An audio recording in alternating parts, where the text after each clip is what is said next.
I'm just going to give you a quick update on the research that we've been doing in Western North Carolina for since 2017. So Margaret and I started our hemp research the very first year. We've got like license number 84, and I'm going to just tell you a little bit about that. I am the professor who sits in her office handling a lot of computer work, and Margaret's the one that's really out there in the field, so she can answer a lot of those real specific questions. So we didn't talk about grain, although grain and fiber is the very first thing that we looked at in 2017 at our trials in Waynesville. And at that time, we worked very closely with Dr. Angela Post, who is in crop and soil sciences, because they thought this was going to be a more agronomic crop. We did not see the CBD floral crops coming online at that point in time. So we had pretty extensive trials those first couple years, and we were very pleased to see that when it came to grain, that we are able to produce yields that should be economically feasible. We were trying to get at least 1,000 pounds to the acre, and you can see some of those varieties that we looked at there. We also did some fiber trials, but we didn't really collect yield data. Margaret, do we have anything yield data wise that we can share on fiber? We'll just refer to Dr. Post's information on that. We don't have a lot at this point. Okay, that's Or what I didn't think, of variety performance. but we did experiment with it. We experimented with some retting, and we know we can grow the fiber. We don't. I don't think that we can really talk about what our yields and our quality was at that point in time. But yeah, we can grow good grain. But pretty quick, by 2018, it was clear that our market was mostly interested in the CBD, or we now call it the floral crops. In some states, they refer to it as the essential oil crops. And we started working on these variety trials across the state, working with our colleagues in Raleigh. In 2018, we looked at, and we call them often strains, because think particularly back in 2018, you could have 3 sources provide the same so-called variety and they'd look completely different. So we were calling them strains more than varieties at that time. And in 2018, we looked at 12. In 2019, we did 30 strains across 4 counties. Last year, because of our COVID research restrictions, we only did 11 strains, and here in 3 locations, and here in our region, we took that on farm into Buncombe County. We looked at yields, and we did THC and CBD. And as I said, we've worked closely with our colleagues in Raleigh. That was Angela Post in the early years, and now David Sushoff is the hemp specialist located there.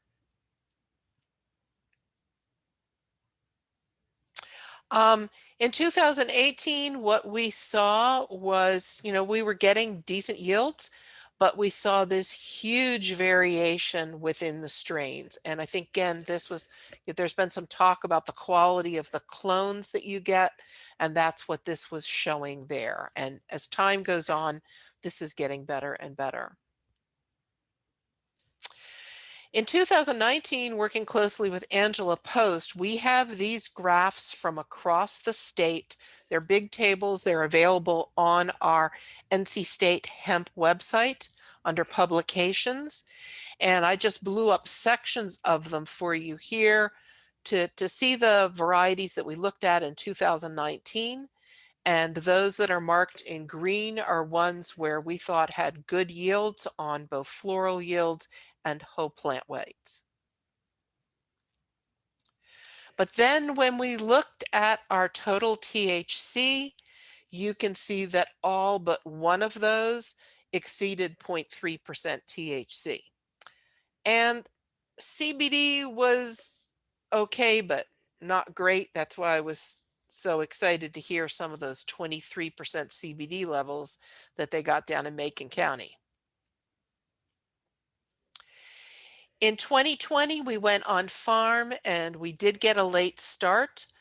Um, but here are the results that we got from that trial. We harvested earlier than we did before, trying to meet the compliance of 0.3%. And you saw that we did that on all of them except that Wolf Cherry Wine Cross. Margaret, this was your trial. Do you want to say something here?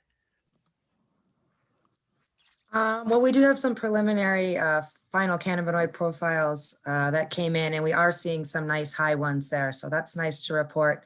And I think looking at the range of biomass, bucked pounds per plant, says something too about where we still are at in that. But it was a good year, and I think a lot of our flower initiation and harvest date information will be applicable to all of our mountain growers from these trials. And we should have that up on the website soon. Mhm. And for 2021, this year, again, we'll be doing the larger trials across the state, and those will be on the research station. So some of the early questions that we were asked to address by our growers were things like mulch. Do I do this bare ground, black mulch, white mulch? How do I space these plants? So we have done some of that work. And what we found working with, Margaret, correct me if I'm wrong, but these trials were all with cherry wine. Was that right? Yes. Yes. Okay. I just wanted to double check that. And we looked at the white versus the black plastic mulch, and we did not find a significant effect on yield between those two mulches. They both worked fine. You saw different growth at different stages, but when it came to the end, it all balanced out. With cherry wine, we did see a big effect on spacing, and has been mentioned by some of our other growers who've spoken today that it the architecture of that particular variety is going to have a big effect on how you should space that plant. So, that's something that we're all just going to have to learn. But working with cherry wine, we found that there was no significant difference in those yields between 4 foot, 5 foot, and 6 foot in row spacing. And this was with 5 foot center to center between those beds. Where we did start seeing the dropping off there is when we got down to that 3 foot spacing. So my colleague David did some economic work with his spacing work the other day. So I whipped up these numbers for you yesterday. And I used the enterprise budgets that Gary Bolin has produced in our Ag Econ department and just crunched it through with the yields we got and the number of plants per acre. And I haven't done the statistics on this yet, but with cherry wine, it clearly showed that the 4 to 5 foot in row spacing gave us the highest net returns per acre. It started dropping off at the 6 feet and way down there on the 3 feet. A lot on that 3 feet too was, just so many plants that you had to pay for. We looked at what we called the tobacco bed versus the plasticulture system, and I'm just showing some of the work from Angela Post here. We did some of this early on too, but because of weather, our trials did not go that well. So we looked at that open bed. This is a nice shot from the drone, and you see we had 6 different strains. And what we found were the beds without the plastic resulted in bigger plants than they did when they were grown on the plastic mulch, but this did not have a statistically significant effect on the yields. So, as we've been saying for the past couple of years, use the system that you are familiar with and you have the equipment for. As got mentioned earlier, if you're growing on bare ground and you don't have a way to cultivate, you're going to be in trouble. A lot of our vegetable growers and strawberry growers already have all the equipment to do plasticulture systems with drip irrigation. If that's what you've got, go ahead and use it. We also have done some studies looking at planting date by harvest date. We did the first study in 2019 and we're supposed to repeat it in 2020, but could not because of the COVID restrictions. So we will be repeating this study this year. This study was done in Mills River and then down in the Piedmont and Rowan County with 3 planting dates, May, June, July, and 2 harvest dates. And we used 2 varieties, cherry wine and box. We will repeat this in 2021 and include a 3rd variety. And Margaret hasn't told me what that's going to be yet. And this was interesting to us that we got such a big difference in our yields with these planting dates, particularly between the May and June. And you can see that late planting in July, which we had a couple of growers in Henderson County tell us that they were planting in July. Our yields were much lower with that. So, you know, with the varieties, those varieties we were working with anyway, May and June were the best. When we looked at the harvest dates, I don't have the error bars on here, but there were no differences between those two harvest dates within a location. So even though it looks like that second harvest date was higher at Mills River, which was the mountain site, that wasn't statistically significant. However, there was a difference between the Piedmont and the mountains. And boy, we've really seen that with the data coming from our colleague working in that region. Right now, we're getting much higher yields in the Piedmont of the state compared to the mountains or the coastal plain. We've also got some grant funding to work on hemp drying, which we really were supposed to start this past year and we're not able to. We've got those 2 flue-cured tobacco barns that we brought up and they're fully operational now. We've got those propane powered, but we will be doing some studies with this on, you know, some of the most efficient ways for us to go ahead and dry. I was interested to hear our one speaker say that they have been successful with the open tobacco barns, because that has not been a lot of people's experiences, just because if we have really humid conditions, we just can't drive it off, that moisture off, before we get mold and mildew moving in. But Margaret, did you want to say anything on this point? No, I think you're covering it great, Janine. Thanks. So that's all I've got for you at this point. I did want to make you aware of our website, and this is the hemp portal where everyone in the College of Agriculture working on hemp can put their information. That's hemp.ces.ncsu.edu. We post our research here, any publications, news updates, and this is where we have hemp connections and the planting sources. That is the thing that most people make use of right now based on our Google Analytics. And I did post the Hemp Connections link in the chat box for those interested a bit earlier. And I love to post this picture all the time. In 2019, that's Chancellor Woodson and Dean Linton came out to visit us, and they weren't even supposed to come see the hemp, but they couldn't leave the research station without coming out there to see it. So I love to share this picture of them, and I want to thank all of our funders. It's been very, very difficult to get funding to do hemp research, because initially none of the federal programs would handle hemp, just like what you're finding out with the banking industry we ran into with the funders. So the NCDA, their specialty crop block grant program, and their new and emerging crop program, and our North Carolina Agricultural Foundation, plus all of the suppliers of our clones and seeds, have been what has made all this research possible.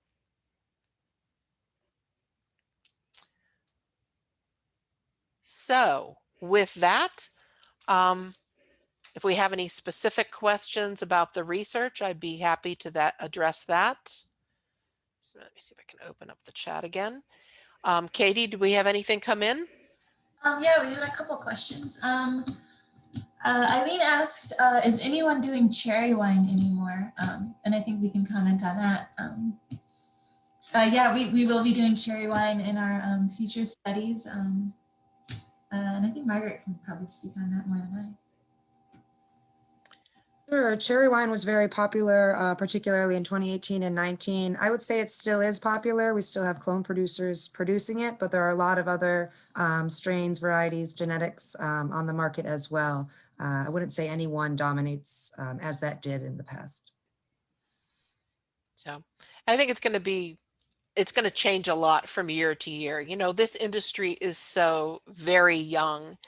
And, you know, especially when we're working with a plant that is photoperiod sensitive and, you know, just finding what's really going to work for us here in this region. It's just going to take a little time, but I'm sure give us a few more years and there's going to be a couple varieties that really come out near the top. So if there's no other questions there, Katie, any more? Yeah, Drew Kit asks, when will our 2020 results be available? Which results are you looking for, Drew? You can unmute yourself if you want. Hi, just Hey, because I was, Drew. hey, how you doing? I'm involved in helping with High Grade, and I believe I saw Matterhorn, Cherry Wine, and Berry Blossom. So I was particularly interested in those three, just to be able to provide that information back to the team on our side, just because we're working with those genetics again this year, and it's always helped to be able to reference some academic results. Okay, well, those should be up soon. We were just waiting for our chemistry to come back. Oftentimes we get our things analyzed either for free or for low cost, so we get put at the bottom below all the paying customers. But we should have that pretty soon, shouldn't we, Margaret? Yeah, I think they'll be up. We have 2 locations finalized and we should have the statewide combined ready probably by the end of the month. And JP and folks have some that info too, so. Okay, great. Thanks. All right, well, let's just open it up then for questions for anybody or just open discussion. And we're always interested in hearing, you know, what does this industry really need? What else can we do for you all as extension? And we do have some of our NCDA agronomists on here, or at least they were earlier. So, you know, what can we do as the state to help this industry grow? And let's see, the best way to do this, yeah, if you put it in the chat, then we can call on you and we can go ahead and open it up.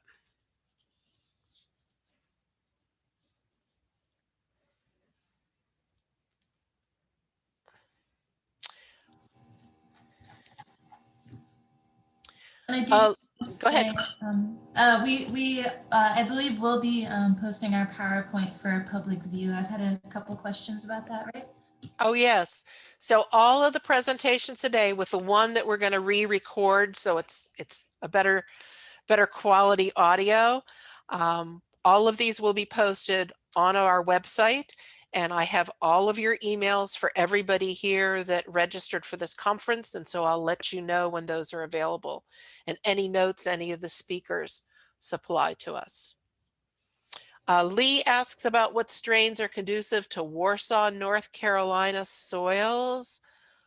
I don't know. Margaret, did we have any trials in that general area? My understanding, correct me if I'm wrong, is going to be closest to our Rowan That's what location. I'm thinking. So that information is posted from past years for the Rowan County site, and you can also look to some of those statewide averages, your day length and local extension office might be helpful as well.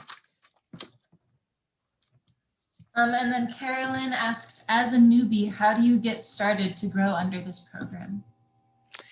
As a newbie, the first thing you've got to do is get your license. And if you go on, well, if you go to our website, there is a link to the North Carolina Department of Agriculture and Consumer Services Industrial Hemp Program. And there's you can apply for your license online, or a lot of people will print out the paper copy and send it in. So that's the first order of business, is to get that license. There is no fee to apply, but there are fees when you grow. And so then you've just got to get your plan in order and, you know, treat this like any other business. Have a business plan, know how much money you want to spend, and just think it through. We have a lot of people who still think that they're just going to grow 10 or 20 plants and don't realize what that would cost for that to happen. Thank you. Margaret's posted the information right there.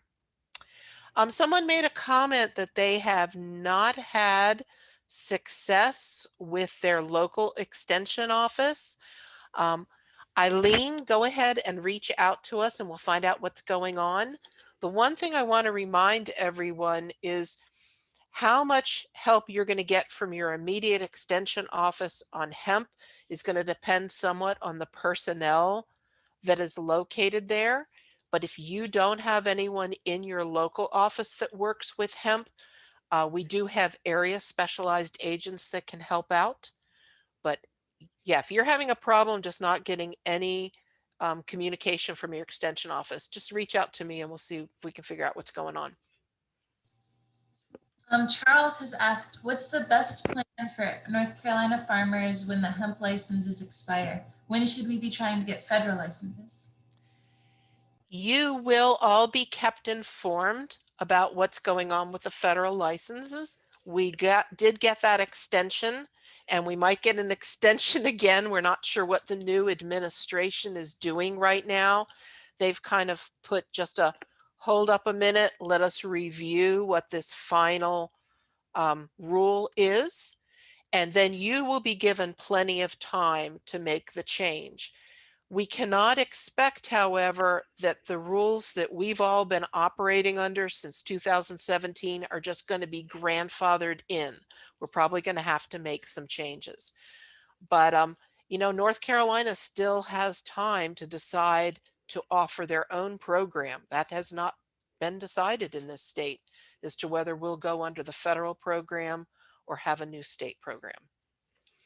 But we were reassured at the last Industrial Hemp Commission meeting that all of us doing field grown will be able to get through another year, and the greenhouse growers should just be watching as we get to the end of this growing season as to what's going to happen next.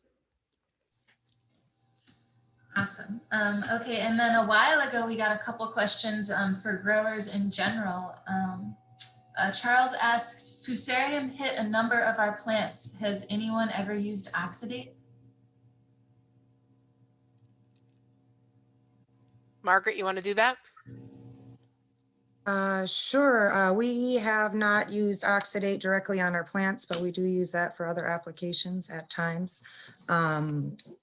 I have seen it listed as a Fusarium remedy. I would be really mindful of dilution factor there. And of course, proper usage of pesticides, as not much is labeled for hemp. So we haven't had that discussion yet tonight.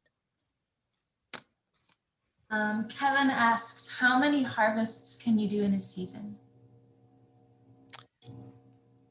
Are we talking in the field? I assume so. I assume in the field. I'm not sure how to answer that question. For all the production I've seen, when you put in one planting, you're harvesting that one variety one time. What some growers are doing are succession plantings with different varieties. I mean, just like you'll see with sweet corn and tomatoes, you know, having early, mid, and late season varieties, we're starting to get enough experience with our varieties that a similar thing is starting to happen with hemp. So we have some people that put certain varieties in really early and them in the middle of the season. But yeah, does that answer the question? And anyone else want to chime in on that? I think that answered it pretty well. And then an extension question. Someone asks, do I have to live in North Carolina to get help with NCDA? I live in Florida.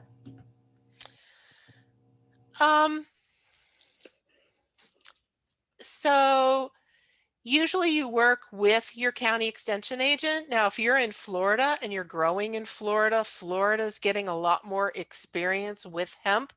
I know at least on the extension specialist level, there's some really good information coming out of Florida. I've been asked to review a number of papers. I don't know on their county level. So, if you send a question to an extension agent or to myself, you will probably get an answer just because we don't like seeing unanswered questions. But it is better for you to work with your local agents because your conditions and your rules and regulations are so different. And then this is a question for Talon about processing. What byproducts are generated by processing hemp extracting CBD?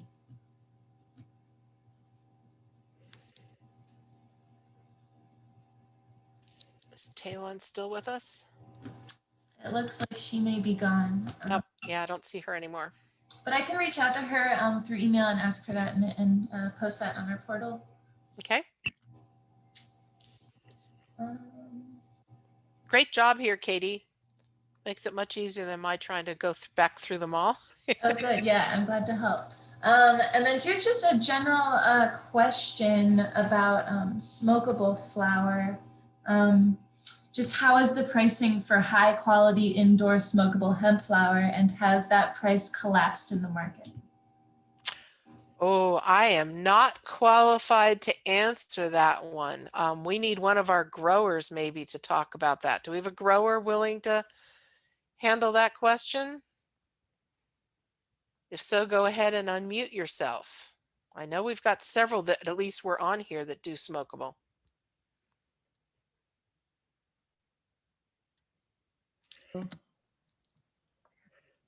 Joe, I'll jump in just as a shop owner, since I deal with a lot of growers. And I saw earlier Curtis Martin did make a comment. He's with High Canna. They do indoor, so it's more of a hydroponic, which is considered a higher quality. And he says he's getting about $1,200 a pound. But that is different than a greenhouse grown flower or light depth, supplemental light, which is different from an outdoor. So there's a lot of perception and true difference with bag appeal, the nose, seed, seedless, trim level, your terpene profile. What have you retained that nose? So I mean, there's a lot of nuance with smokable. So it's really difficult to generalize. It's anywhere from $100 a pound up to $1,200 a pound. And it also depends if you're selling at volume and bulk, or are you selling on a per pound basis? Are you a distributor selling? Or are you a farmer going direct to consumer through an e-commerce platform? If you're breaking it down into eighths and quarters, you're going to get more on a price per pound basis than selling it in bulk. So it's all over the place. There's a big general answer. Really there's a lot of variables to it. But a lot of opportunity as well. It just depends on a lot of different things. So yeah, that there is good money in the boutique market. I have definitely seen some of our small scale mountain growers really work that market and do a great job. And we kind of have that reputation up here in the western part of the state compared to the other parts of the state that that's the market we know, and people are playing well there. So keep up the good work. And then one other just interjection, because the sad truth is to at least currently now, there is this whole D8 market, which is a whole nother ball game. And I think the price of smokable flower is dropping off because unfortunately a lot of people are spraying Delta 8 on flower it's a whole different market. So there's another caveat in there that affects just market conditions. Yeah, good, really good point, Drew. And I do want to point out again, we put a news update on the website about the D8. We have actually quit carrying ads for D8 on Hemp Connections right now because it's not looking good legally. If you are getting Delta 8 naturally from your plants, just extracting it, it's legal. But the general word out there is that it's all actually a conversion taking place, and then they're saying that's illegal. So just be careful playing on that market right now. I'd be real careful about investing a lot of money in Delta 8 until that gets settled out. But the warning that we got from that hemp commission meeting the other day, it made us an extension be alert enough that we want to have that warning out. So like I said, we're not law enforcement. We're not going to come and get you. I just don't want to see people investing a lot of money that then is not usable for them or worse. Drew, yeah, with that Delta 8, do you see anybody that, is there any indication that anyone's making a natural product? So yeah, I mean, it's debatable in the extent to which it's considered synthesized or an isomer. And I don't know if Gary is still on. Chip knows a lot as far as on the lab level, and there have been a lot of recent with the Southeast Hemp Association, formerly the North Carolina Industrial Hemp Association, but members were having discussions looking at Delta 8. Essentially what's happening is it's being extracted from CBD, biomass, hemp biomass, so compliant material into CBD isolate, but then it's being converted, the molecule, into the Delta 8 molecule using acids and solvents and hydrocarbons. And so that conversion process is perceived to one extent to be synthesized, but because it is a natural cannabinoid and there's a conversion from CBD, which is natural, there's a perception. I think the bigger issue, is how compliant is your Delta 8 relative to your percent of Delta 9, since the Delta 9 is still a controlled substance. And the issue with that is that labs, not all labs really can differentiate or be able to identify Delta 9 compared to Delta 8. And then even if the DEA comes in to take products off your shelf, what does their labs show is in that product? It may show up as Delta 9, even if it is Delta 8. So there's a lot of concern about residual solvents, the purity of what's being put out there on the market. So you really got to do your due diligence and your homework if you're going to be in that space. And there's certainly a risk. On the flip side, it's out there. A lot of people are selling it. A lot of consumers are consuming it and they're benefiting and liking it. And so they're asking for it. And it provides a lot of relief and help in a lot of different ways that's helping with other issues. So it's, pros and cons of it. Is there benefit? Yes. Is there risk? Yes. So you just got to be careful. Again, due diligence. But this brings up the point again that, we as growers, processors, and consumers, need to keep aware of what's going on and write letters and make our voices heard on, what we want to see happen within this marketplace. So I can't do that with my extension hat on, but once I shut off this computer for this tonight, I sure can write my letters. So other comments, somebody was asking who we recommend for lab analysis, and I'm not sure what they mean by plant profiles. If you're talking about getting your cannabinoids, there's lots of really good labs out there at the present time, and I don't know that I don't feel like I'm in the position to make a list right now that might exclude some. So, that might be something that people would just want to put in the chat of labs that they have worked with, that they recommend. Eileen's having a bit of a discussion on that you must grow at least a minimum of $1,500 in other crops. Eileen, I have not heard there be a dollar value put on that, just that you do have to have that a Schedule F form was filed. And, you could have, I don't know that you have to have the $1,500, just that you had to have filed a Schedule F. So yes, definitely have the Schedule F.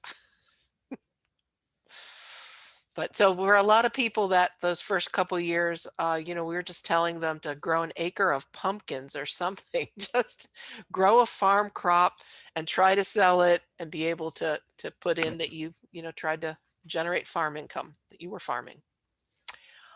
We have any other questions? Katie, did you see anything else come through? I think we've got all of them. Okay. Well, folks, I want to thank. Just got one more, actually. Sorry. Do you think that hemp will ever be grown domestically? Kevin, I don't know what you mean by that because we are usually when we say grow domestically, we mean here in the United States. So we are growing it domestically. Kevin, if you want to unmute yourself and explain your question better. He says backyard. Oh, So personally. CBD products are getting more and more expensive. And that's, of course, driven by the market and other factors. But, you could envision, I don't want to say it, but back when I was in undergraduate school, we used to grow marijuana in the showers. So because of the benefits of hemp in terms of lotions and various types of pain relief, digestive disorders, things like that, do you ever think that they would move towards a domestic, or government will allow a domestic option to grow hemp? By domestic, I mean at home, in someone's home. backyard. I am assuming that it'll be like other states where they have legalized medical marijuana. Mhm. And so someone is allowed to grow, 12 plants for themselves or, more if they also grow as a caregiver for somebody else. So if we ever get that passed in this state, I would expect it to be so.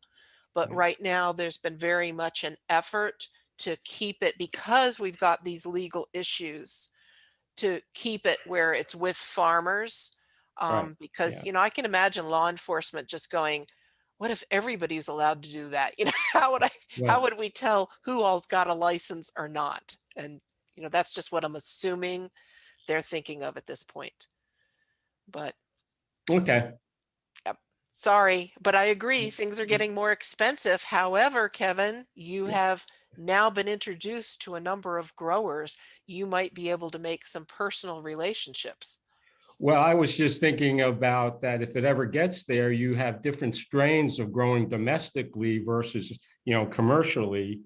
And that opens up another market of, getting buds and extracting it at home, and Yep. just a whole open market for another evolution of this. Yes, I'm envisioning the hemp cooking shows now. Yeah, there you go. All right, now we're all starting to get silly. Yeah. And Lee, I am not sure on timber farming on a Schedule F. Not positive about that.